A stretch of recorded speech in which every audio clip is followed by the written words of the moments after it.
Welcome to Roots and Resilience. I'm Dr. Tejal. And I'm Dr. Nehal.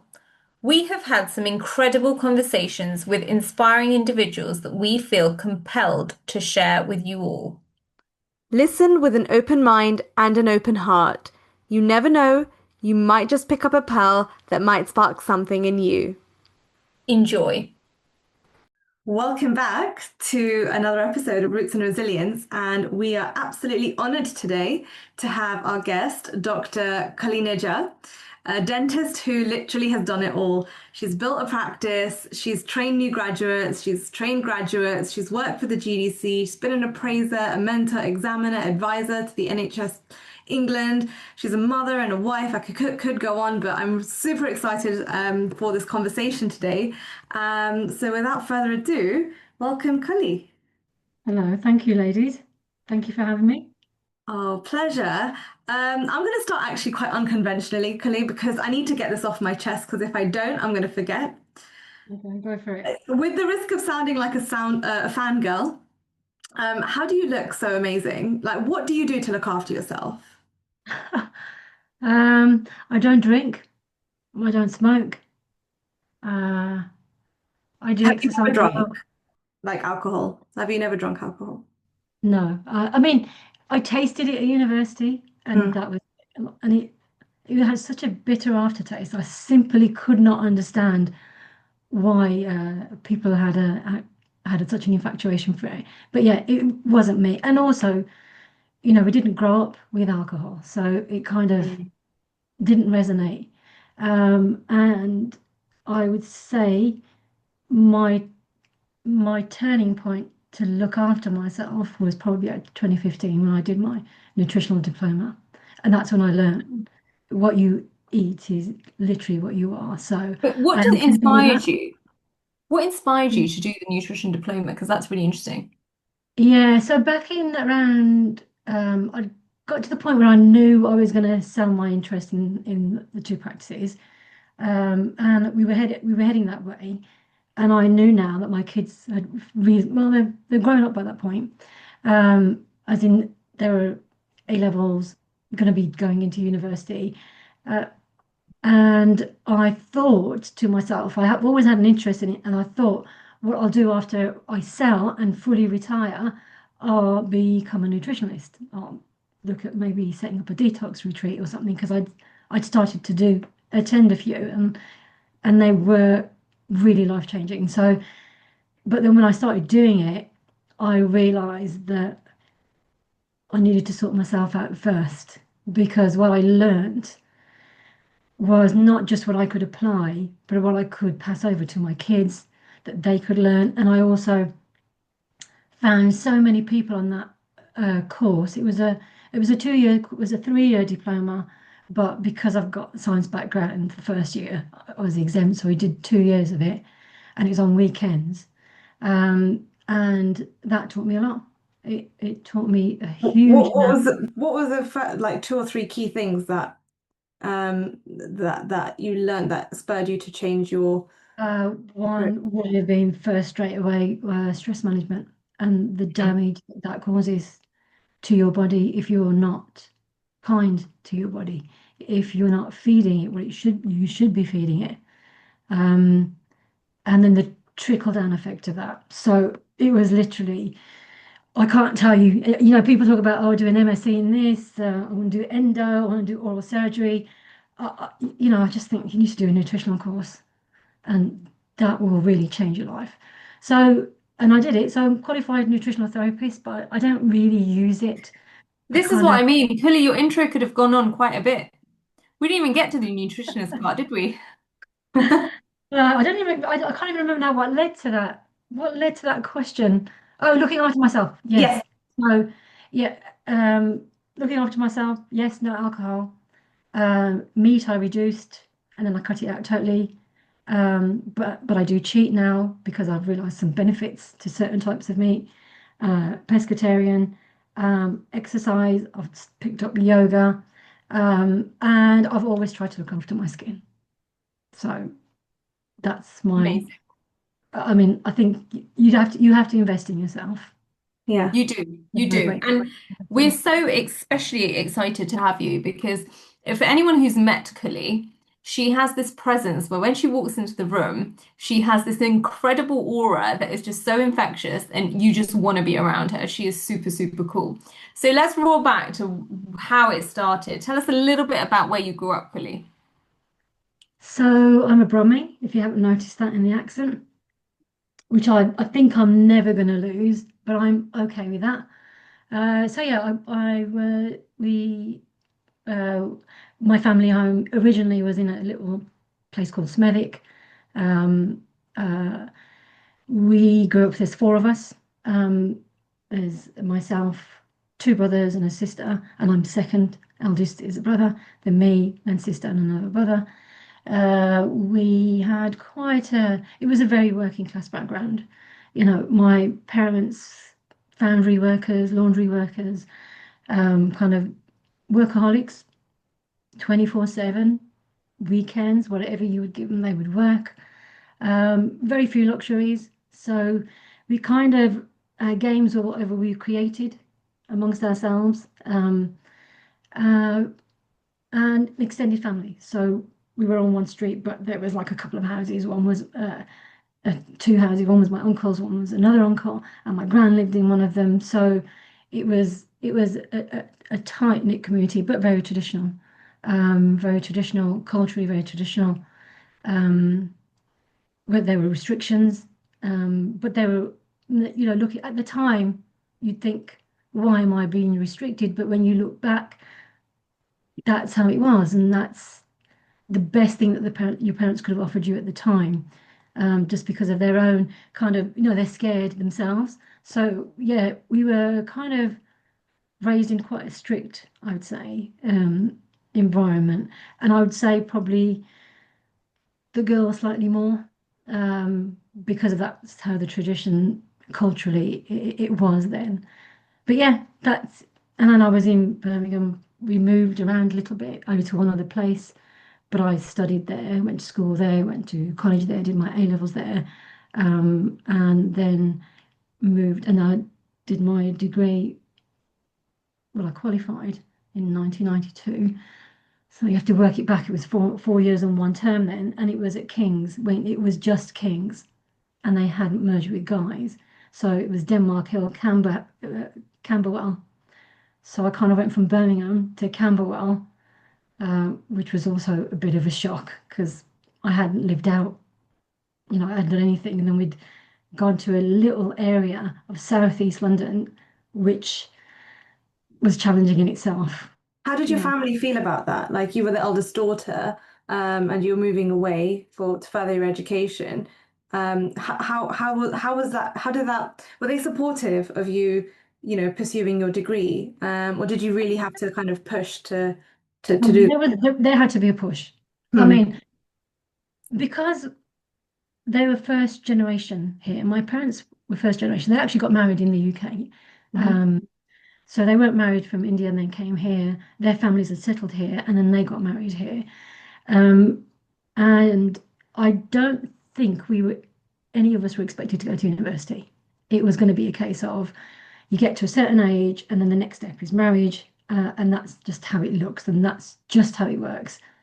And the parents work, work, work, get the money so they can pay, get you married, and everything's done because there's four of us. So that's a big expense when there's four. Uh, but my mother was very pro-education, so she's a staunch believer that education is key. So she did push for all four of us to get to university. I say my dad was a bit more traditional. Um, So the way it broke is that I've got my auntie, who's my dad's sister, who's only a couple of years older than us. Um, so she wanted to go first. Back then it was polytechnics. You had universities and polytechnics. And she wanted to do accountancy. And I remember the discussions that took place. Could she go? And she was really like, I really want to go. And it was kind of, okay, if you're going to go, then it can only be Birmingham. Like you Mm. can't go anywhere else. So she had already broken that barrier. So Mm. she went on, she did her accountancy and she's doing extremely well. then it was my turn because I was next, but it was a bit easier because she'd already done it. And then it was slightly easier for me because my brother was already in London. So Right. then I say, look, London is like really safe. My brother's there. Really not going to be a problem. My older brother's there. What could possibly happen? So that's how I got my break to get into London to go to King's. And never looked back since because it was one of the best times I've So how had. did you decide to pursue dentistry? How did that come about? Well, that's another story. So, um, because we were, as a family, I think all four of us educationally done well because it was there because my mother always she made sure that we had time to study. It was all about studying. My brother was doing medicine, and then my dad was like, "Okay, if you're going to do something, it could only be 3 years. Like 3 years, then you're out, and then you get married." I was like, "Okay, fine, 3 years. What can I do for 3 years?" Knowing that I've picked science A levels, and then the option was pharmacy. So I thought, okay, 3 years pharmacy, yeah, I guess I can do that. And then you do work experience. I went for work experience, and then I thought, after I can't do that. Like that's just I can't see myself doing this like forever. And then I kind of thought I better look for an option. And I didn't want to do medicine because my brother was already doing it. And then back then we used to have these chunky careers books, and our careers advice would be, here's the book, you flick through it and tell us what you want to do, and we'll see who can help you. And then I flicked and flicked. I thought, I'm really restricted. All I know is medicine, dentistry, accountancy, and law. That's my choices because that's all I'd heard. I, Hmm. but I'm doing science A level, so what can I do? And then when I was flicking, I came to dentistry. And obviously in that book, there's the description of what it is, and there's a salary bracket to everything. And I looked at that, I thought, I don't know much about dentistry. I've hardly been. I remember I was supposed to have braces. I didn't like them, and I got rid of them, and I never went back.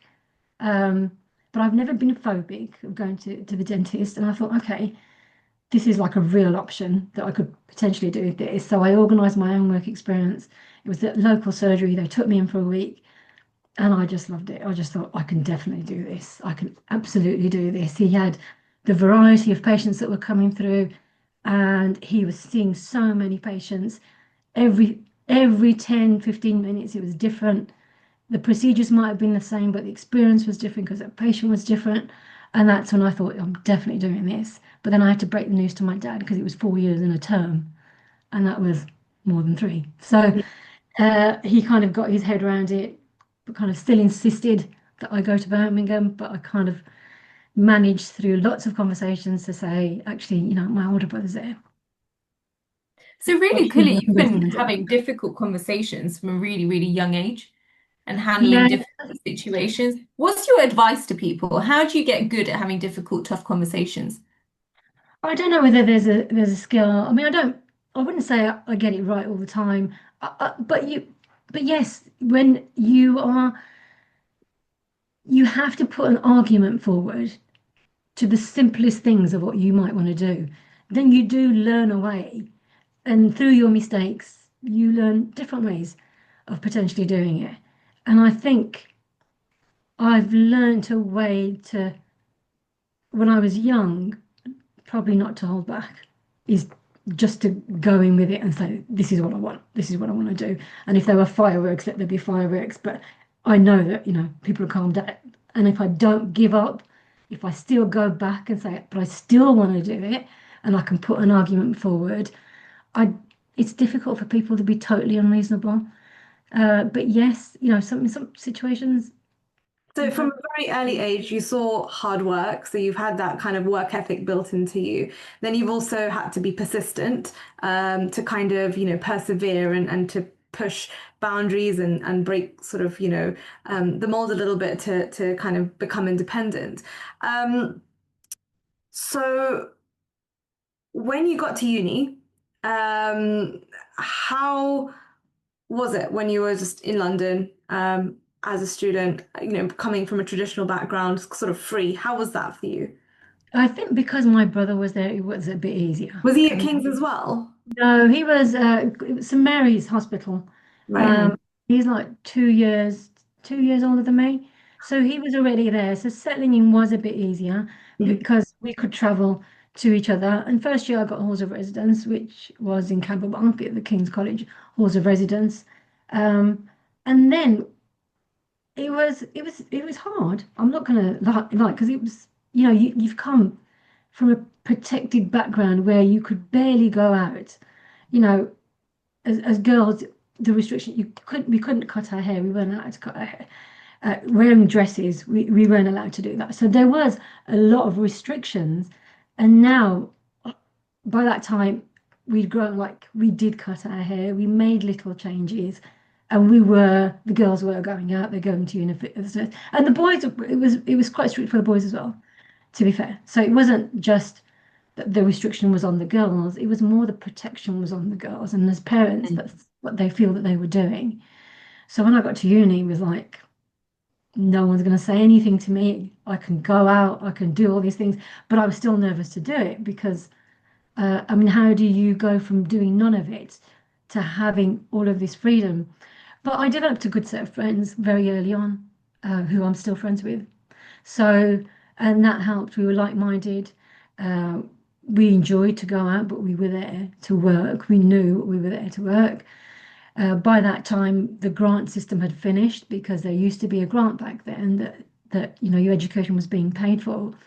So my parents were funding it all, and they funded it for all four of us, and we didn't leave with any debt. So they put all four of us through university through their hard work with no debt, and we were never short. I was never short of anything food wise, clothes wise. There was always money in my bank account. So yeah, it was a shock. But actually, the nicest thing is I got to meet so many different people from so many different cultures that actually, in my kind of narrow field of vision, because I was brought up in a quite a tight-knit community, I barely knew that existed. So it was great because now there were different festivities going on that you could get involved in, um, and I wasn't wild. So my parents were pretty safe. Like I really wasn't going to go off the wall. I knew what I was there for, and Yeah. I was fail at any Yeah. subject. I I think, mean, when not you've seen that, hard work and graft, you almost, I think Tedra and I had that as well when we were at our secondary school. When you see your parents working so hard, it's almost at the back of your mind that I am here to work. Like, yes, I'll have the fun, make friends, go out, enjoy yeah, myself, but ultimately, because you've seen the sacrifice, it's almost a responsibility that's silent on the back of your shoulders, being like, mm, yeah, now you better do some work, and you just want to yeah. make them proud as well. Though they never actually, call you up and say, "What are you doing? Make sure you're doing really well." Da, da, da, da, da. But No, totally get that. Totally get completely it. agree. It was not.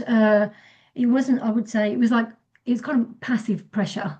Yes. You knew that you could not mess up here because they were working so hard. Like literally every minute of the day there was work for them, and they were putting money in my bank account. So it wasn't on the cards that like I wasn't going to fail, but I also wasn't academically that savvy that I wanted to leave with a distinction. I was happy just to coast, and So, that's so what I w- After your 4 years and one term, the deal was then you would get married or yeah. something along those lines.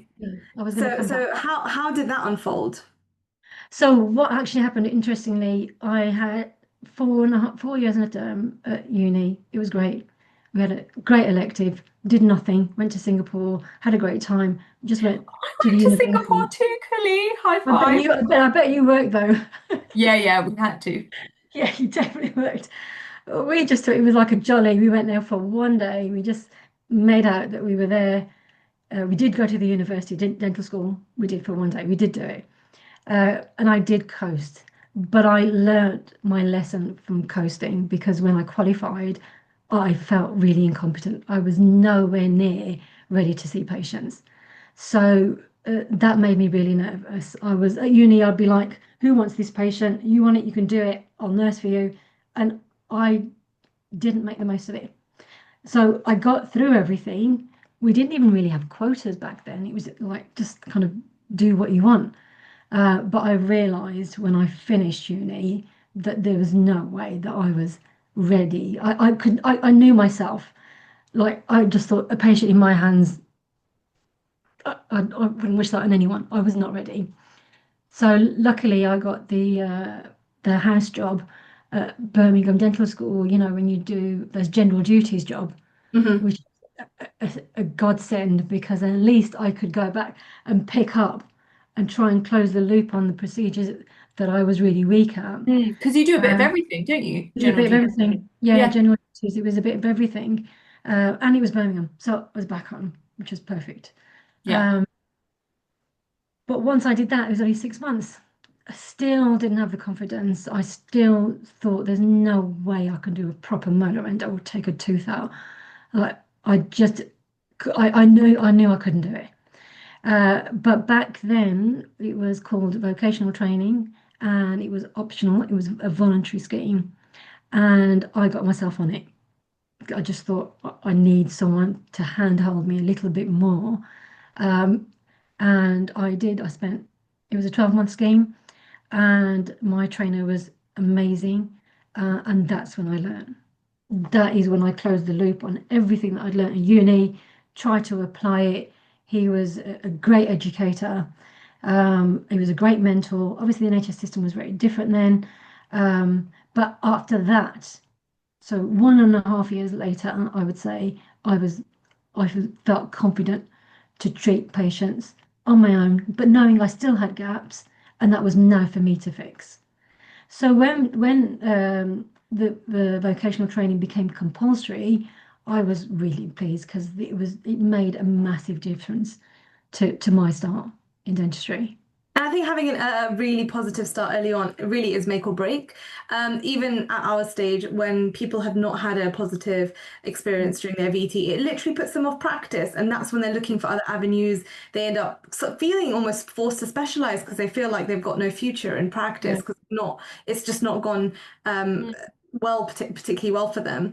So was that your trainer, somebody who inspired you to kind of then pass on the torch with all the training you've been doing since? Yeah, I think the what I learned is that how how a good educator or a good trainer, the difference it can make to you forever. Mm. Hmm. And he was good at what he did, and he was keen to see me improve because, like I said, I literally I can't even tell you. I came out and I was just as nervous as hell. I just thought the best that I can do, the most I'm going to do is an exam and a couple of fittings. I don't feel I'm competent enough to do anything else. And because he was good at training and he was good at what he did and he was good in his delivery of the education, it made such a difference to me. I think if I didn't have that and I went straight to being an associate, I'm not sure what kind of outcome that could have been. I Mm. probably would have had a number of complaints in the first few years.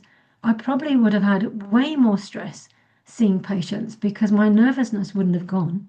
It wouldn't have disappeared. I was just kind of fudging through on my own and maybe asking friends to help me out because I couldn't get a tooth out or I couldn't find all those canals or, I'd missed something. But he was very good with it. He gave me the confidence to say, well, actually, you are you are you are learning and you are good at what you're doing, but you've still got gaps to improve. So yeah, I think that was probably the beginning of my own educational journey and the benefits I saw from that. Um, because after that, I went on to be an associate, Yeah. and I was reasonably confident by that point. Did you know at And that how? point? Go on. Sorry, now I was going to ask, did you know at that point after being an associate that you wanted your own business? Was that something that was kind of Oh, fed into you or something you inherited, like inherently wanted for yourself? Honestly, Tejal, I can't tell you, absolutely not on my radar, just Right. not on wow. my radar whatsoever. So how did that Um, transpire, becoming a practice well, owner? basically, I was, I mean, again, back then, you could walk into any job. There was no shortage of jobs for associates. And I got married, so I was now so basically I finished that the vocational training. Mm. I then did a mixture of jobs in Birmingham. There was IV sedation, emergency out of hours. I went back to Smethwick and I worked in the practice where my family were now patients. So, and I did probably about 2 years or so there. And it was busy practice. So I got opportunities there to put everything that I'd learnt from Brent, who was my trainer, everything that I'd learnt from him into practice, and where my gaps were, still continued to learn. I wanted to go to a big practice, and it was a big practice because I thought I'll have other people there that I can lean on who've got more experience than me. And then if I'm still getting a bit stuck, I was never nervous to ask. Mm. And that's what I would say is that don't be nervous to ask, even if you think this is stupid, I should be able to do this. If you're getting stuck, then you should ask, because without asking, I just don't know how anyone can ever move on or improve. And you might be very surprised with the outcome that you get. So I think then when I got married, I'd moved this way to West London. And then I picked up a couple of associate jobs. By then, I told myself I'm never going to be full time in one practice because that's just so boring, going back to the same place. And because I could pick and choose, I was always in two practices. But the one that I was in High Wycombe, it was just me and the owner. It was only one surgery practice at the time, and she was wanting to sell, and that was it. It, I was not looking. It's just that she wanted to sell, and I'd had my daughter by then, and I just thought, can't be that, can't be this difficult. Why don't I just take it? Just like it's a no-brainer. It's a one surgery. But I had a friend who covered my maternity leave there, and he was working there. And then I just said to him, she wants to sell. Should we just go in as a partnership? And he was like, okay, why not? And that's how it started. So it kind of landed on my lap. But like I think most things in my life in the early years, I probably didn't think it through. I just thought, why not? But I think there's sometimes, I love that. yeah, but sometimes I think there is, there's something to be said about, not overthinking it and just kind of going for it and then figuring out what makes you think you should have thought about it more. Because when the practice is starting to grow, and I realised because clinical governance came into play then, and clinical governance, it was like, well, that's a nothing, a couple of policies, and you're going to be fine. But it wasn't. It was a whole raft of things, and the practices were not ready for that. And then, juggling that with a young daughter, family commitments, and then taking on. But I think that was more because of my character, not probably because the practice was difficult. I don't think the practice was difficult, but I think um, part of my own personality is that if I'm going to do something, I just can't see any other way than doing it to the best of my ability. And I can tell that probably resonates with you. It's not because you're trying to get the best outcome, and you may get the best outcome, but you can't see any other way other than picking up all the little detail and Yeah. ironing out the detail. It's not like, it's just the big things. All I could see was detail. And when you become infatuated with the detail, that's when it becomes stressful because you then can't see the bigger picture because you're so focused on all the little things. So, but then the practices started to grow. We took it from 2 surgery, 3 surgery, 4 surgery. That it was starting to grow, and there was a lot more patients coming through the door. But meanwhile, we set up a squat, which was not that far away, and back then funding was quite easy. So then we had gone, whilst this was running as a 4 surgery, to setting up a squat in about a town that was 15, 20 minutes away from absolutely nothing. So it was just a shell. And that had its own challenges. But luckily, we had a protected contract. So financially, you knew that the money was at least coming in, but you just had KPIs and targets to meet. And I think once you're on that treadmill, it's very difficult to come off it because something else comes up and you think, I've got to tackle that, like I've got to do that. And it's on my list until I've completed it. So How did you do any self-care through all of this? that's what I'm saying. I didn't. Because you're Uh, probably spread so thin across your professional life, right? Across both the practices, growing yeah, it.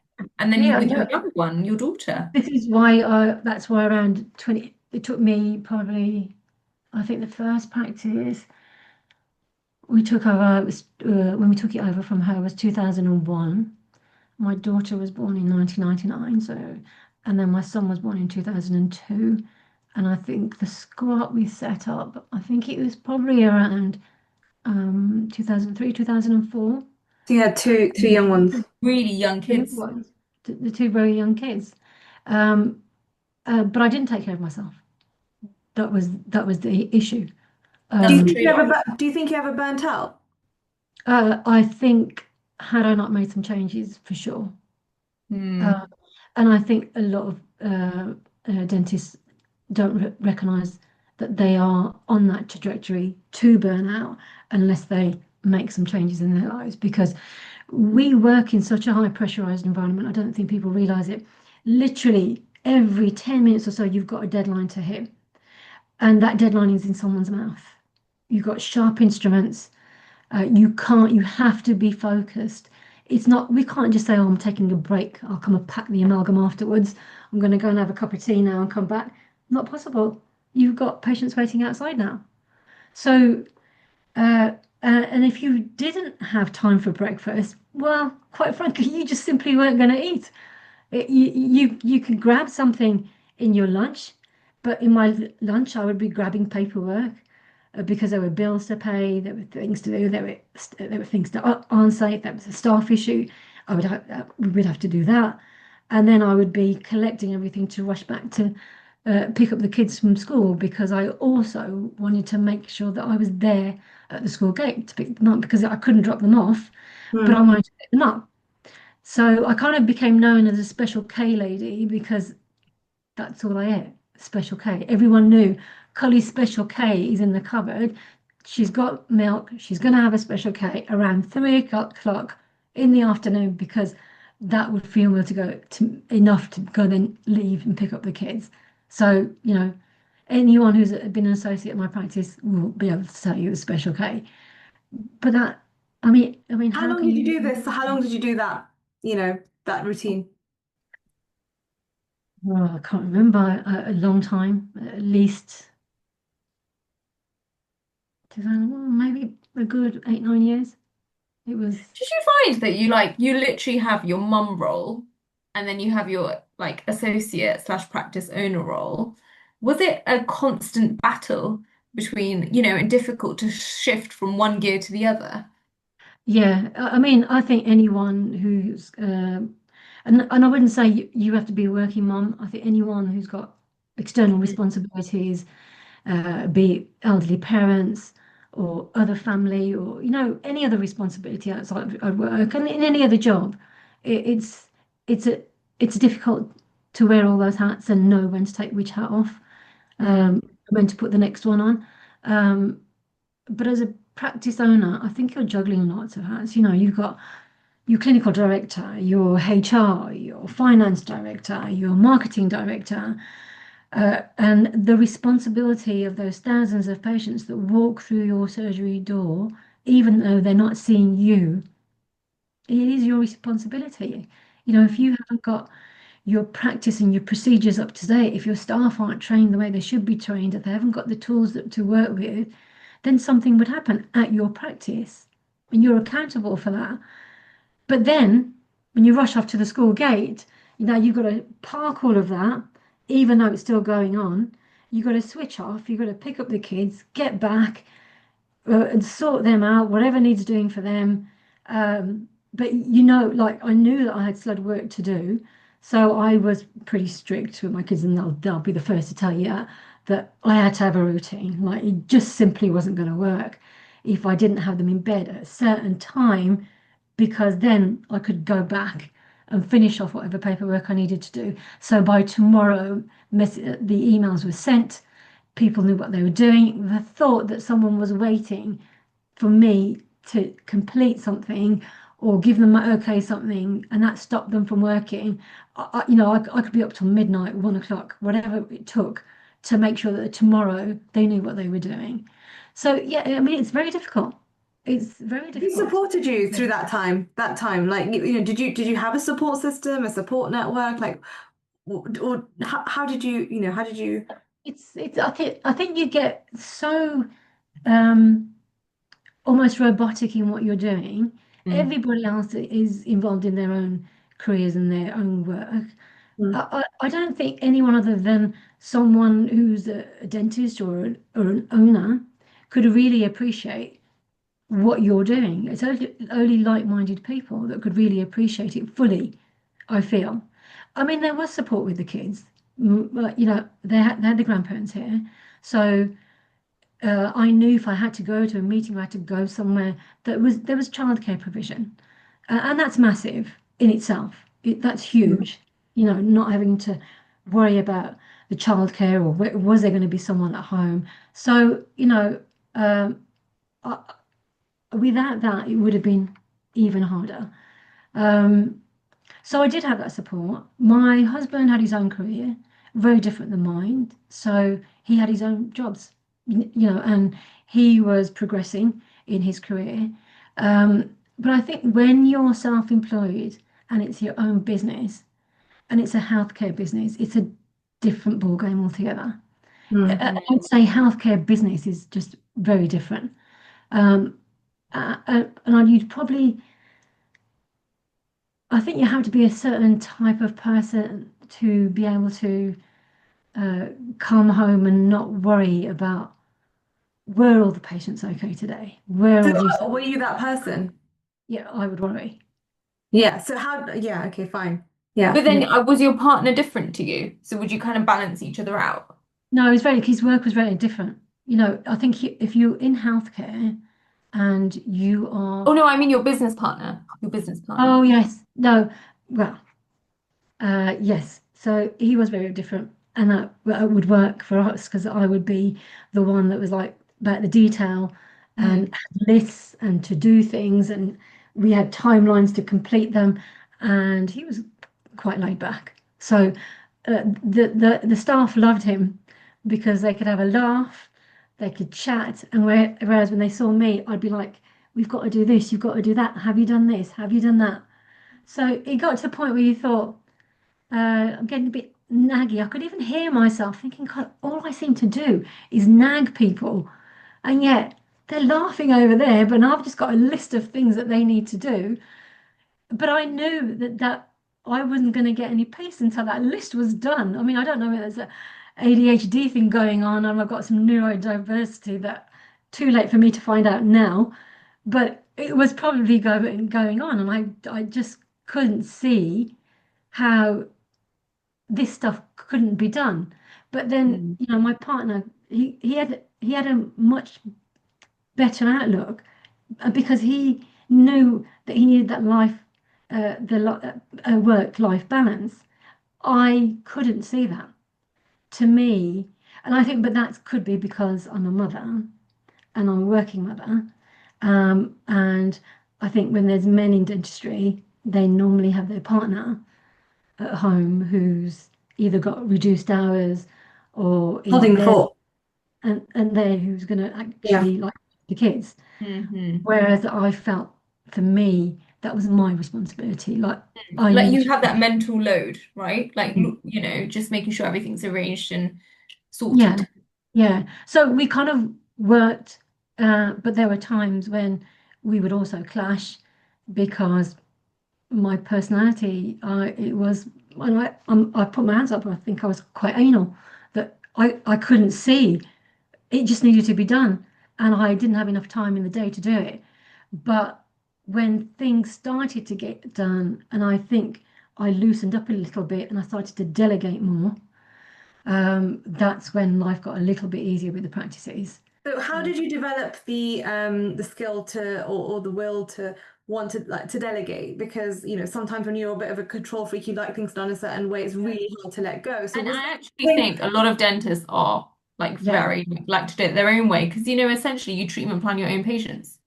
yeah, yeah. And So you're accountable for your own decisions. Yeah. So there is, I would agree with that. And I think anyone in any position of any type of leadership, to a certain extent, you would be, because I don't think you can be a leader of any type without at least trying to control a situation. I mean, I guess the most effective leaders know when to pull back and when to oversee and empower the people that they work with.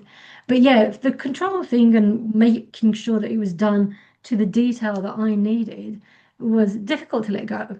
But I wouldn't say once I started delegating, I might have delegated, but I was still micromanaging. Like I probably couldn't hold back completely. But then when I started seeing results and you get yourself into more of a routine.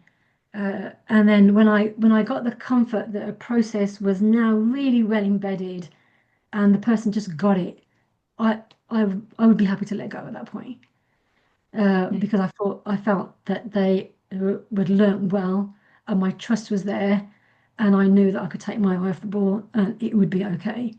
But yeah, so then when I got started to delegate, we got management in. Kids were growing older by now, so things were getting a little bit easier because when they're so little and they're not self-sufficient, um, you worry more. But then there's a different set of worry when they go to school, Mm. and the issues around that as well. So yeah, I think with the practices, I probably did it the hard way, um, and upon reflection, I probably should have relaxed a bit more and not taken everything so seriously. But then I also think when you're dealing with patients, how can you not? Do you know what I mean? It's a really Because difficult one, isn't it? it's It really difficult. is because I think it's so easy to say in hindsight, right? But when you're actually there in it and it's your responsibility and it's your baby, essentially, the practice, Mhm. it's hard not to feel that pressure every single day. Yeah, Um, but no, thank you for being so open about your yeah, journey. yeah. That's really, I really mean, it's not. interesting. It's to know that the thought that a patient could ever hurt themselves in my practice because I'd got a process wrong, or I didn't teach the right people the right way to do it, or my tools were ineffective or inefficient. For me, that just, I, the patient safety thing was just so paramount to Mm, me. That's why I think, I mean, even safety around my kids, the kids will tell you that I'm probably protective, but it's very difficult to see it, to be outside of yourself and think, you just need to calm down a bit. They're going to be okay. mm. But safety was always an issue for me, whether it's with my patients or with my kids or with any of my loved ones, safety was always an issue. If you're enjoying today's episode and you are a female dental professional, we'd love to invite you to our monthly face-to-face coffee morning. It's a safe, supportive, intimate space to connect, share, and grow together. You can express your interest by filling in your details through the link on Dr. Tejal's link tree. You'll find it in the show notes. Now, back to the episode. Mm. It's an inherent sort of personality kind of value maybe that you have. That's kind of. I want to to talk a little bit about the non-clinical roles that you've had. So aside from practice ownership, you've also done so much within education, appraising, and so forth, helping dentists in difficulty and all of that stuff. So were these opportunities that kind of came your way because you were a VT trainer, or did you actively go and seek them first of all? Yeah, so obviously when the practices started to get more settled, Hmm. and they grew and we had a good team, everyone knew their roles and things were ticking along. At that point, we did want to start into get into dental foundation training. Um, and then we did. We got both the practices into foundation training. And because I had that natural affinity for education in itself. If I didn't know something, I would look it up. Like it wasn't going to come to me in the night on its own. I would either go out, source a course, and that could be anything, like even parenting. I'd go out on a course because I wasn't, I wouldn't wake up in the night thinking I know everything about parenting. I thought, well, if someone knows, I'll go and listen to them. Why wouldn't you? If someone else knows better than you, I'll take the short route and go and listen to them instead of, you know, struggling and taking it the hard way that I've learned from my own lessons. But with vocational training, when we started to do it, both myself and my partner, we enjoyed it. We both loved it, and we were good trainers. because I think we both had strengths and weaknesses in both of us, but together, the training team that he and I built was, I can't think of anyone that hasn't been through our practices who hasn't done well now. And it's a privilege to know that we were part of that journey, the beginning of their journey for them. And then back then, we had to do Cert Med Ed. There was a pressure to do that. And at the time, I just thought, like, what is this? We're like 3,000 word essays at this age. You want me to do some research? Like, I have to reference this. And we were all whinging about it. But the dean were like, we want all our trainers to do it. And I can't lie, that's probably one of the other best things that I ever did. It was the stuff that I learned about medical and dental education, the learners, the type of teachers you might be, how you can get the best out of your learner, not because we're teaching them a procedure, but how that person would learn that procedure, and everyone's different. And of course, I took things home and I practiced on my kids because they were my guinea pigs for all of these. I thought, not quite adults, but almost there. I could probably learn a trick or two here. Let me just try it and see if it works on them. But having that certificate did open doors for me. So it definitely opened. So there are different things that I did. That opened doors for me in the educational route. So becoming a clinical teacher at King's, that was definitely a plus to have that. Having the foundation training background was definitely a plus to have that. So I would say if anyone is in practice and they're feeling I'm on the treadmill of an associate, but I'm not going to buy a practice. That's just not me. I'm a little bit bored, but I do enjoy helping people. I would say think about doing something like a certificate in medical and dental education. It's not that onerous. It's really interesting. If you've got kids, it's a bonus. You'll get that qualification, and as soon as something opens up in the educational field, you're already more than qualified to do it. In your own practice, look at opportunities to become a trainer. That carries a lot of weight as well. And if it's not foundation training, is there an international dentist who could also, you could mentor them? That would, in effect, would deliver the same outcome. So having that background, being a foundational trainer, having practices that were educational hubs by that point made a big difference. And I knew at that point that if something else comes up, I'm going to take it.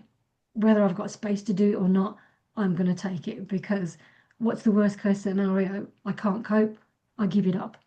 So I was actively looking, I'd say, when the kids were getting around, like, junior school, secondary school age. I wasn't actively looking for other roles at that point, but then I started to open up to look for other roles. So that was one avenue where the education, qualification, and the desire, and I really enjoyed it. Were you still clinical at this point? Like, were you still doing clinical dentistry? I was doing clinical, but I was doing less. Okay. Because the management of the practices were taken over. So I was less and less clinical, but still present in the practices, present for the FDs, joint trainers with associate dentists. And then I started to get into performance management. And the Okay. opening for that was probably at the NHS So England tell role. us about performance management. What's that? So the NHS England role that I did, I'd probably done that for about 12 years. And that's it's clinical advisor for NHS England regionally. At the time, it was PCTs, but they all needed advisors. And that advisor, you'd really be giving, the commissioners, the managers, a perspective of what could happen at practice. What, like if there was a complaint, is this a reasonable complaint? Is there an issue here? If dentists were in difficulty, associates or performers weren't performing, there were complaints about them, you could go into a practice and look to see, it'll help them make some changes. What are the most common reasons that, practices are in difficulty, or, It they could get be a flagged up? performer who's had a number of complaints. And because you've got an NHS contract, you are answerable to NHS England. So anyone on the performers list is answerable to NHS England because they hold the contract. NHS England has they've got a commissioning arm and a professional services arm. And the commissioning looks like to the contract to make sure the practices are delivering what they promised to deliver. And then the professional arm is to make sure that the standards that we know we work with aren't being compromised. So there were times when performers were in difficulty because it was predominantly if a complaint came through, or the commissioners were concerned about practices because they were either underperforming massively. There were complaints about the practice, not always about the dentist. So you would have to go in and do inspections. It was such a varied and interesting role. Did you like it?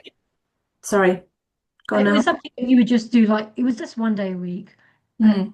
Because then I could fit that in, because if I was now doing less clinical and I could do a lot of the admin from home, then I found time that I could fit that one day in. And then when you've got one role, you'd be surprised how it can snowball into lots of different roles.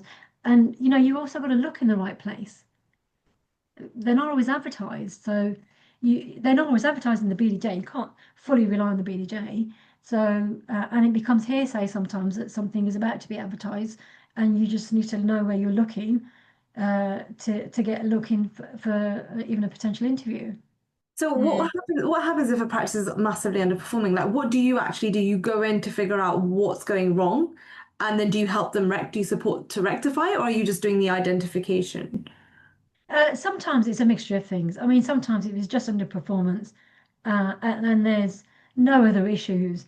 It could be that the practice was doing a lot more private than NHS in that year, and then there's a repayment, and that would be the end of it. But if there's any noise that the practice themselves were in difficulty and that's why they were underperforming, then yeah, NHS England's role is to go in and help them identify, is there a way of making better processes? What is it that you might be struggling with? Is there something that we can help with?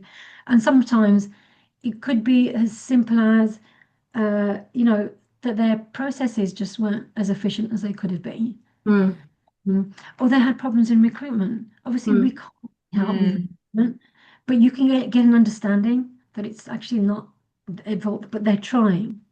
The main issue is really when their complaints are coming through. And then, we're looking at the reporting on the practices as well. So we're looking to, are they outliers? Are they doing, compared to their peers, is there something that they're doing above and beyond? Are you looking at the data itself yourself, or is somebody else looking at the data flagging? We used to, I mean, that role for me evolved a lot. And Yeah. some of these things, I do them for a couple of years and then I'd move on to do something else. Yeah. But yeah, we would look at what is DAF reporting.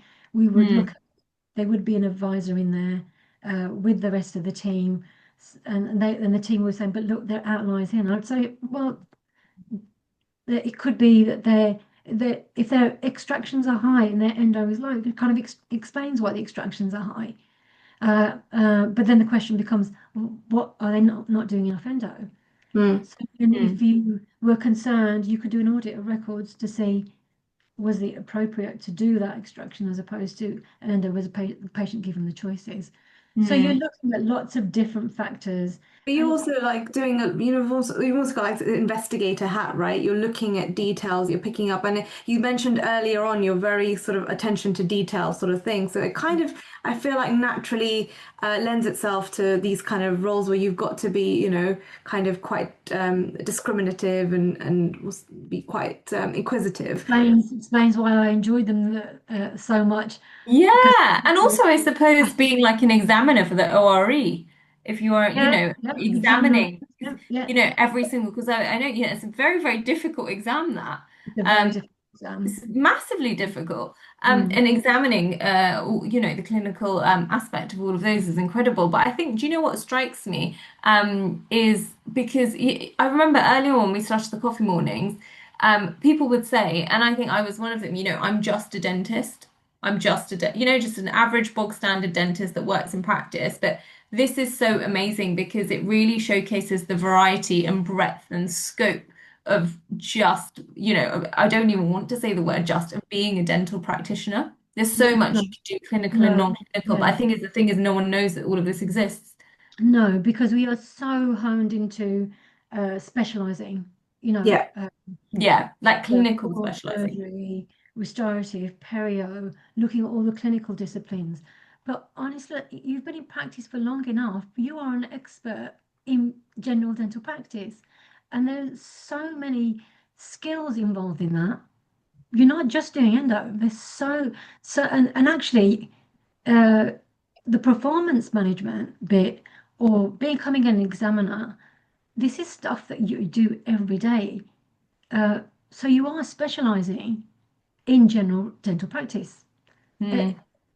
and I do correct people when they say, "Oh, but I've just been a dentist for like 15 years," and I'm like, "You're a specialist in what you do. Yeah. You know, That's true. you can use that in so many Yes. ways.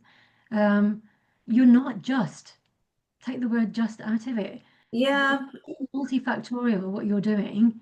And you're connecting different things in such a short time span, even if it's just an amalgam. Because what if the wall breaks? Suddenly you're calculating so many different things, your inter reflection all the time that's going on. And there's so many things that you've got to work out for that just in that short period of time. So it's a skill I think people underestimate. And that's where becoming an advisor for practice, for general practice, you are in a position to actually almost influence some decisions because what you're bringing to the table is your specialism in general practice. You're saying, actually, I wouldn't be that tough on that person because when you're in that situation, this is potentially what could have happened. So let's find out if it's not a case of that, as opposed to, oh, there's UDA game, sorry, the UDA gaming going on, and then they're just trying to churn out the UDAs. It's like, let's have a look. There could be some difficult patients on. And if you look at the notes that dentists have said over and over again, you can't just keep coming back for emergencies. You need to have a course of treatment. But the patient still comes back for an emergency, and then suddenly that dentist is now flagged up for emergencies. What do you do? So I think coming out of general practice for me, and I would say if I can do it, pretty much everyone else can do it. There's nothing special about it. All of my roles have been out of just being a dentist. So that just being a dentist, all of the roles that I've managed to do and keep and that have got my interest going are out of general practice. And I That wouldn't is say be an tremendous. owner for that either. You don't need to be an owner for that. Hmm. That's really important, I think, like, to stress that sometimes that some people I think probably maybe hesitant to go for certain roles, especially non-clinical roles, say if they, haven't been a business owner or, as long as you understand business, you understand the way it works. I think we shouldn't necessarily just, kind of close those doors. And if you have a genuine curiosity, which I feel like you do, Kully, you've had a curiosity and you've found enjoyment and fulfillment from doing these things, and that's kind of spurred you on. I feel like you should go for it. And like you said, like, what's the worst that can happen? Like, Hmm. you I learn know. something, you'll make a contact. It's not the end of the world. So, Um, Kully, tell us. Oh, sorry, Tedra, do you have a question? Go You go on. for it. I do, but go for it. I was so much knowledge and wisdom here from Kully. So, in all your years, what do you think your biggest lessons of being a dentist, or your three biggest takeaway points that you would advise other dentists? From being a dentist. Um, it's a difficult one. I mean, I can do takeaways of um, Takeaways of just your whole career, to be honest. I think the career that we've chosen is on paper looks very fancy, but it's very challenging, mentally very challenging. Um, and I think you need to be ready for that. And it takes a certain type of person, really, I would say, to become a dentist. But because like I said earlier, I mean, I think we've got you're working in someone's airway. Um, and I don't think that you could be a kind of you can't I don't see how you can be a good dentist when um, that care is not there. Like, the fact that you can only focus on that patient at that moment in time. You can't be thinking about anything else. So people who think actually uh, we can't go into work with a million things on our minds. We can't work on a patient and be turning over yesterday. Uh, because if we give local on the wrong tooth, okay, that's not so bad. But then you now continue to drill the wrong tooth, or you take the wrong tooth out, or you crown the wrong tooth because you're a bit distracted.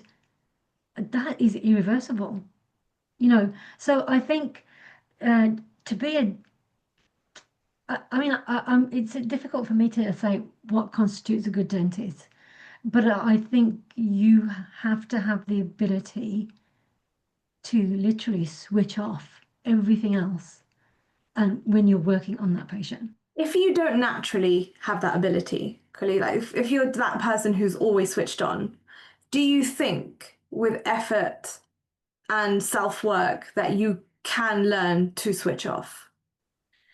That's very difficult. I think with time you learn to do it, but Mm. I think, the way sometimes, because you've got a million things to do. You've got whatever the kids have got on, you've got to deal with that.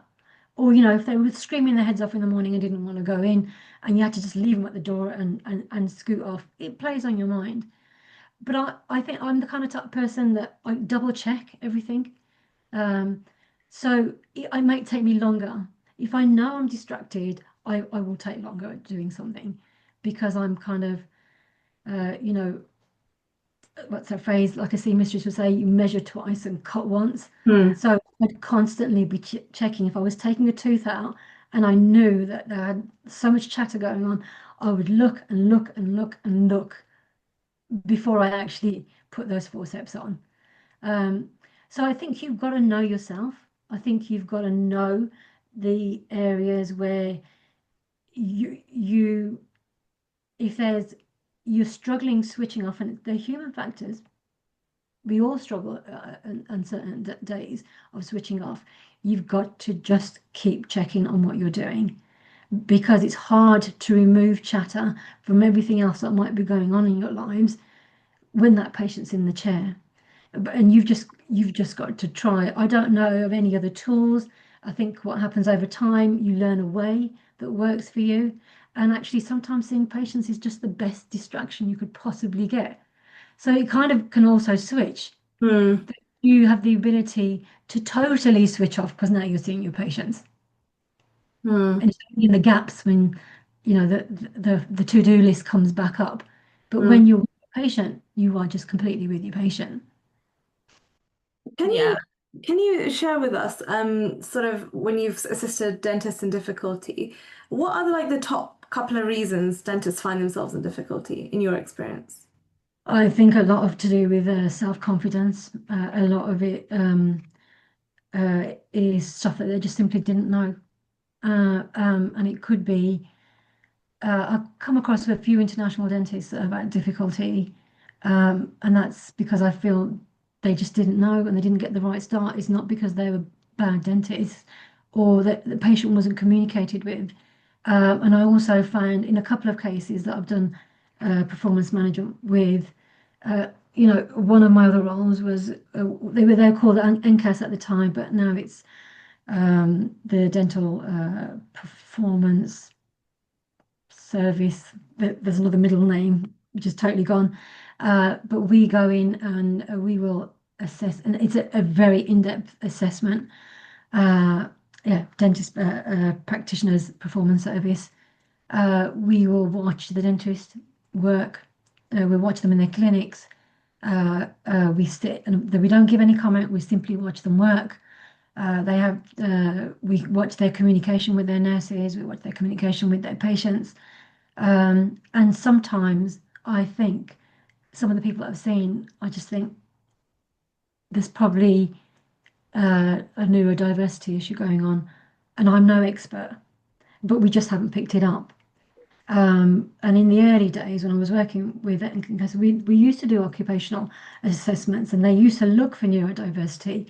I just feel now we're probably not looking for it as much. And sometimes when someone was to get a diagnosis, it would just simply all make sense to them. And what we were observing was someone whose blueprint just didn't allow them to communicate fully as one would like. But they weren't bad dentists. They knew what they were doing. It was just the gaps there. They just didn't know how to fill them. Um, so I think um, with with with certain dentists, and I think in terms of the performance management that I've seen and done, I think there are probably more neurodiverse issues amongst. I don't know whether it is a dentist thing or it's just becoming more recognized. But I always find, it's a question I always ask myself, and if I go on a case, I will ask, has anybody looked at it? Has the dentist gone for an occupational health assessment? You've got a list of complaints here against dentists. Most of them are around communication. It's not clinical. Hmm. That's So the interesting look part, at it. right? Yeah, I think a lot of people in difficulty potentially it's not actually a clinical issue, it's a non-clinical issue yeah, because exactly. it brought this situation Yeah. to the forefront. How did you help? Sorry, So Nahal. interesting. No, it's fine. Go ahead. How did you help as somebody who's underconfident and they needed help? Like, how would you support them? So yeah, we had a couple of dentists who were in our practices who were extremely underconfident. And in my mind, I was used to think it's a confidence versus competency. Where are you on that scale? Because sometimes I used to find, okay, your confidence is down here, but actually your competency is quite high. Other times you'd find people whose confidence was out there, but their competency was like really low. And the happy medium is obviously when you can match them both up. Um, and sadly, we've had a lot of dentists that come through the practice, but it was always Asian girls that just didn't just had confidence issues, and I couldn't really understand it fully. But when I look back on my own, I understand where my lack of confidence came from because I just didn't do the work. And I realized that after I'd qualified. Um, and then I voluntarily went into a scheme. And for these guys, it's compulsory. But I think the first thing to do, and I did do this with a couple of people, and I did it at King's as well, is to understand what is it that they're actually nervous of. That's the first thing. And the more you probe, you find out actually there was an incident that had made them nervous. Either they'd failed something while they were an undergrad and they had to retake it, and they've never retaken anything in their life before. And it was something like, a class two cavity, and they'd failed it, and that's knocked their confidence. Um, or there's an experience. Normally, it's linked in with something, and it's trying to get to the bottom of it and just reminding them. And through observations, I've not come across anyone who hasn't managed to increase their confidence, put it that way. And I think the more you observe them, the more that you can show them, actually demonstrate to them with evidence that look what you've just done. Um, you've done something that you thought you weren't capable of doing, and you've done it in such a fashion that that patient is left happy. They think you got like 10 years of experience, but they won't see that. They can't see that. So it requires someone to show them that. And I think Yeah. you've done that a handful of times, and they're feeling that they're in a safe environment where they're not going to feel stupid because they lack the confidence. And because they lack confidence, they think they're incompetent. Um, and that you're able to demonstrate to them and provide them actually hard evidence. Because I think as dentists, we need hard evidence. It's not going to be fluffy. You can't just say, "Oh, well done," and off you go. That's not going to mean anything to someone who lacks confidence. They actually need to see it. So, you know, when you can get through that and you can start showing them the fruits of their work, and you can actually say to them, well, you could have actually done this, but you didn't. You did this. And you did this because actually everything is working up here. You're communicating, you're reasoning through what you're doing. Do you realize how safe of a dentist you're going to be? Because you just haven't clicked that what you've done is is an event of clinical reasoning which another person simply wouldn't have done. So I think that's the benefits of foundation training. Mm. So you can get a trainer that can do that for you, who can actually make you realize that you are doing things well. You just can't appreciate it. And you had one bad experience or a couple. It could have been a string of things, but actually you still got through and you're here now. So, yeah, I mean, low confidence is always a difficult one, but I think Mm. as soon as you can see where a person's at and all you want to do is that, then it's like they're there. I And mean, I think it's also, I did have one girl, I remember, and then I saw her at King's. She was my FD, and she was now doing, I think it was DCT, and her confidence was massive compared to what it was. I remember she was so upset that the patient we'd booked in 20 minutes, and she was like, "But I take 3 hours for an exam," and I was like, "You're not going to get 3 hours, honey. Here, it's not going to happen. You're not going to get 3 hours. Let's work through this." And now she's doing extremely well. and that's the thing. I think it takes A, time, but B, having an external person show you facts because our own minds can muddy things often. Yeah. Make us think things that aren't actually, facts and accurate in reality. So thank you for sharing that, Kully. I know that's going to help loads of people out there because I think underconfidence affects a lot of clinicians. I've Mm. seen it a lot in people I know. Yeah. I've probably had it at times myself as well. And I have to look back and, look back at patient testimonials and be like, no, no, no, like, I'm really doing my best for Yeah, people. yeah, you can do But I this. think I think actually even working in one place, and it was like 8 years in that I actually sat down and I did an audit of my work. And this is when I recognized I was like, wow, my root canals actually work. And I hated root canals as an undergrad, and I remember distinctly trying to get out of one when I was a FD, when I was going up to my trainer to say, I think this tooth is unrestorable. I don't think we can save it. And then they turn around and say, no, Tejal, that tooth is definitely restorable. Go and do the root canal. And I was like, crumbs, I've actually got to do it.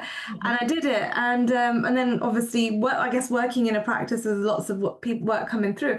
But it genuinely took me so long to actually have, because I would be doing these root canals saying that, hoping that they were going to work. And then, yeah, years later, they're still there. And you're like, hang on a second, I didn't think that tooth was still going to be there. But it took me years to actually have confidence to tell people that yes, we can try and save your tooth, rather than being like, okay, we can try and save your tooth, but there's a big chance of da da da da da, and almost you're trying to talk, building them up to lose that tooth almost, and then surprising yourself when Yeah, it's that's still where there. you feel comfortable. You'd rather do the extraction than the endo. But yeah, I mean, I think confidence, it can be worked on. Yeah, And Yeah, like key you yes, thing. said, That's the you key know, thing. yes, I with agree. age, you become naturally, the more you do something, the more Yes. you. So I would say, do it even if you don't like it. Just keep doing it. You just I got to think this keep is doing it. it, because sometimes you just don't have enough experience. Therefore, A, you don't enjoy it. Therefore, you don't feel good at it. Therefore, you don't have the confidence around it. It's very easy to start thinking, "Oh, I'm no good at this. I don't really," you lose interest, you become disengaged, and you're thinking already you spent all that time trying to get into dentistry, getting through dentistry, and you're looking outside of dentistry, being like, "How can I further my career or find sources of income outside dentistry?" You know, because of those reasons. But I think if you stick it out a little bit longer, potentially in the right environment, Yeah, it can turn around. And I think yeah, sometimes it can be very easy to look at the exit. But Um, also, I think it's also speaking up. So, like, if you are feeling a certain way, having people around you to actually speak up and ask for help, or people in your Mhm. practice. And I think that's when I can imagine people sometimes feel, oh, I don't want to actually ask for help in these kind of situations because you don't want to be perceived or look a certain way. But speak up because you're only helping yourself. That's why I Yeah, always tell my 100%. staff, Yeah. speak 100%. up. I've always said that. I haven't say that to my kids. Don't assume anything. Yeah. Yeah. Don't assume, ask. And you know what? Who cares if it's you're going to look silly? Just ask because you just simply don't know. The amount of times that I would say that I've had a positive outcome and I had to force myself to ask, and I've got no regrets. Absolutely Hmm. no. And Mm. I don't mind. Sometimes I ask and it's a silly question. But now that's probably because I'm so much older that it doesn't really matter how silly I look anymore. But younger, I probably would have backed Kully, I off. promise you, you don't look Yeah. silly. Yeah. I don't think you look old either. Yeah, exactly. Kully, so what is new and exciting for you right now? So, having done all those different roles, so from practice associate, practice owner, NHS England, King's, RE, LDS, uh, GDC Education Associate. I work with Educol as well, and it's education. I did a lot of work with internationals. Um, I am pretty much, I'm clinically, I'd say, retired, more or less. I'll help out in locums, I'll do a little bit, but not, I mean, the other thing, I've got arthritis in my hands, and they never tell you about that either. They tell you about your back, and you worry about that, but no one tells you about your hands. So, so I have started to build what I would equate to a kind of a dental foundation program for international dentists, because I felt throughout all the encounters that I've had, and and even the performance management bit, and they were mostly internationals, sadly, um, that there was something just missing. And I found that I always used to come back to thinking if there was only a foundation scheme for them, because that would help gel the whole thing together. If they're in practice, they know they've got a plan to complete to get full inclusion. They've got a mentor who doesn't feel supported either, doesn't really know what they're doing. Whereas foundation scheme, it's protected, the trainers are protected, they're educated, everything for the FDs is ring fenced. So I've put together an abbreviated version for international dentists. I'm looking at doing it as a kind of reasonably soft launch in October as a pilot. Um, and I'm hoping I'll get some bite on it and some dentists will want to join. I've got a mentors course that runs inside that as well. So it's a bit like training the trainers, but it'll be a training trainers for international dentists, pretty much the same tools. So that's my project. And I gave up a couple of roles to do that. NHS England was the most recent role that I gave up, which I really enjoyed, but I had to give that up to be able to do this new venture. So that's the latest thing that's kind of on my horizons at the moment. That's really exciting, and I think that's going to be incredibly valuable to anybody who's new to the system, to the country, as an international graduate to try and find their feet. Because I think there is a lot of trying to muddle through the first few kind of years, and that's when sometimes when it's very easy to slip up and find yourself in a sticky situation. And if you had some structure around that kind of to bridge that sort of transition, it would just be transformative for somebody also who's trying to set up a life in a new alien place or an unfamiliar place. So they've all got that going on as well. So I think that would be incredible. Please send us. Completely independent, so not affiliated with any corporate groups or anything. So, sometimes you could be in a practice that you are not sure that you're being asked to do something and you're not sure about it, but you feel that this, because you're alien here to the whole system, you just end up doing it. So the idea is also to be completely objective and to help dentists realize when there's a red flag and when there isn't one. So That's yeah, so powerful. Please That is send so powerful. Please, your, please the share the way that details. any listeners who want to connect with you around this, please, we'll share it in the show notes in the episode description about how to get in touch with you around that, because that's great. That's really exciting. So in terms of just as we kind of conclude this episode, it's been such a wonderful to speak to you, Kully, and hear about your journey and all the different things you've done and achieved. I hope you feel really proud of yourself and of all the things that you've done. I know you've done it out of joy and full curiosity and just a genuine kind of interest, but equally, I think it's really such a colourful. I can't believe when I asked you for an introduction, you sent me your CV that you've still kept up to date, which is just amazing. That just shows that level of drive and motivation you have, and that engagement that you have within the, like, as being part of the profession. I think that's brilliant. So just a couple of things I wanted to ask. So I was going to say now, okay, so you're semi-retired, well, more or less retired clinically, but still involved non-clinically. How do you fund your retirement? Like, if you wanted, did you have a date in your mind where you're like, by this age, I'm going to be out of dentistry or clinical dentistry, for example? Was that something that was ever on your mind? no, I didn't think of anything. I mean, it didn't You didn't cross plan my mind. No, there was no planning. I mean, I think I'm actually going to take my pension in the next couple of weeks. I've pulled in my NHS pension, so because I think it's about the right time to take it. I think I think I'm very blessed that I managed to have the opportunities to do these roles. And I know when it's on paper and you see a list of these roles, I just think sometimes that looks a bit false because it looks like I'm doing that full time. I'm not doing all those full time.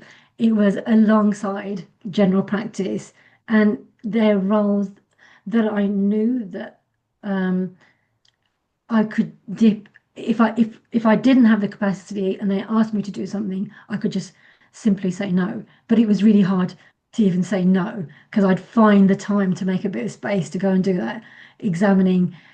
Because when you enjoy something so much, you will find the time to do it. So I do feel blessed that I've had the opportunities, but equally, I would say if an opportunity comes your way, then even if you think that you have not got the time to do it, because I don't know, you're raising your kids and then you're taking care of the house, take it.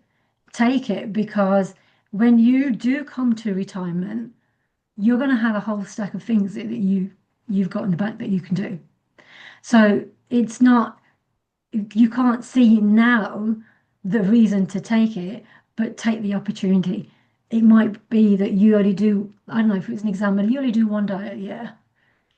You could be doing one diet a year for the next 5 years. Kids are growing up, now you can do 2 diets a year.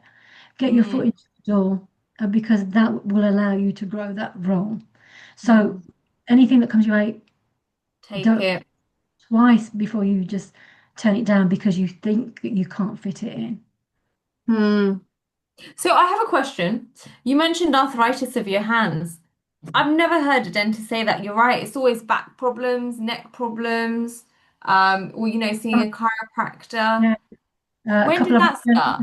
a couple of my friends have also got it. Really? That joint because of the gripping that we have to do constantly. It's this joint that's gone. And gripping is really hard for me now. Like I can't really open a jar. I have to get one of those utensils to rip it around, and then that really shows my age because I can't open a jar. But yeah, this joint in both my hands, when I had them x-rayed, it's arthritic. And I don't know what you can do about that. No one tells you about that. No, that's the thing. It's the reality. Is no one tells you about nutrition either. You No, know, no one no. tells you about your arthritis, potential arthritis. Cully, more holidays, more vitamin D. Well, look at the rain and the misery that we've got at the moment. You can't even go outside, so it have to be a supplement, I'm afraid. Pretty much a compliment in this country, absolutely all year round. Doesn't matter about doesn't matter regardless of skin color. But what are your plans for, enjoying your kind of well-earned retirement, semi-retirement? I mean, you're still very engaged by, setting up this program, and you're still kind of, you're not quite ready to put hang up your your Yeah, shoes. I don't think I'm ever going to be ready to totally do nothing. Yeah, yeah. Uh, I No. do some voluntary work with the ambulance service, which I enjoy, but I Oh. haven't had time to do enough of it, and I can see that I'm going to get my wrist slapped by the ambulance service for not chipping in. Um, but other than that, I think I still want to be involved in education to some level. Um, but other than that, is looking after myself. Yeah. I'm into my yoga now, which I picked up in the last few years. Resistance weights, which I would also say to you, young ladies, do that now. Yeah. Don't think about doing it when you hit 50. I think for women, 25 plus, you just need to be start lifting weights. So yeah, I'm doing a bit more of that, learning to play a bit of golf, which I thought I would never do. Um, but honestly, the days, I don't know how I used to fit everything in. I really don't know how I used to fit everything in. So, but that's the thing. When you've been so incredibly busy, yeah, just Yeah. like your time has always been allocated here, there, everywhere. And then like, oh, as you kind of progress, you suddenly find there's more gaps in the diary, there's more time. Is that unsettling? Is that unsettling? You know what it is? I think they say if you want to get a job done, you give it to a busy person Yeah. because Yes. you're just literally on that roll, and it doesn't matter what someone throws at you, it's going to be bang, bang, bang, you're going to get it done. You don't think about it. Sometimes I wake up and I'm faffing around. By the time I've gone to the gym, done a bit of yoga, it's like 4 o'clock in the afternoon, and I think I've barely done anything. And I think back, I used to get so much done by 4 o'clock in the afternoon. But then, you know, I'd Yeah. say I'm fortunate. I'm Yeah. extremely fortunate. But I think this is it. Actually, there's a lot of chatter now about, learning to slow down. I think we've got, we're talking about being busy, but we're also really distracted with all the online stuff that, we've got social media and stuff, and the way that kind of affects your headspace as well. It is like there's just a lot going on. And so there is value to say slowing down is not actually a bad thing. Like not having a to-do list is not a bad thing. Like having that time to just, you know, look after yourself is Yeah. completely, not there's nothing guilt. You shouldn't feel guilty about that. That's No, but I do think that we all need to plan because there'll come a Yeah. point when you will give up clinical. Hmm. And then if you've only ever been doing clinical, Hmm. when you give it up, then what? That's Hmm. our Yeah. And response. I think the thing is, you don't know when because that time might be sooner than you think or later than you think, right? You just don't know. Yeah, you just You don't don't know what know. life's going to throw at you. No, exactly, which is why I would encourage people to look at non-clinical roles. And being a GDP, there's an array of things that you can do with that. So start picking up non-clinical roles when you think, I'm not sure how long I can do this for, or you're getting slightly bored in practice, but you don't want to do an MSc in endo. You have because that requires a lot of effort and scheduled time. But so start looking on NHS jobs. Look at the BDJ, look at the section that says speciality jobs and anything, anything to even do with the GDC would come out there. Put yourself on the GDC website, go to the recruitment page, keep looking at it on a regular basis. You will be surprised with the amount of non-clinical jobs that are out there. Mm. That's really good advice. Thank you. Because actually, people may wonder where to look. So that's some really good suggestions of where Yeah, to look. And yeah. I suppose the other thing is you probably pick up an amazing plethora of different skills doing these non-clinical roles, which will even help you in your clinical, whether it The be other thing I would research add, management. yeah, I mean, I know we're obviously going way over, but one of the things I found, our workforce, we have a lot of Asian women in our workforce as dentists, but you don't see many Asian women at all on any panels or managing performance or at that kind of level. And that's never made sense to me because if you're going to do any type of you're representing a workforce in any shape or form, then how can you not have a representative there who actually represents a majority of the workforce? How can you understand the difficulties of that workforce if you don't have a face on a panel that actually could relate to that majority. And that's where I think there's a gap, which is why You're right. But it's also probably because women don't put themselves forward for these things either. themselves. My Yeah, guy friends just go for things, you know? yeah, because we have to think about quite a few other things, and and Yeah. then if you're married and there's children, or even if you're not and you've got parents, elderly parents to think about, women naturally, they're going to say, "I'll give that up for that. That's okay." Yeah. Mm. Yeah. But we're This is so massively underrepresented, the way I look at it, hugely. What's your experiences in the profession over the last 20, 25 years in as an Asian woman in the profession? Has it changed the landscape? The Um, landscape has definitely changed. I think there's more Asian women who are dentists and who are associates, not necessarily practice owners, but who are associates. Because actually, it's quite a good job. You can pick and choose your hours, and you can have a career. You can go to work, but you can also be at home for the kids because you can like literally drop your drill and be out of the door.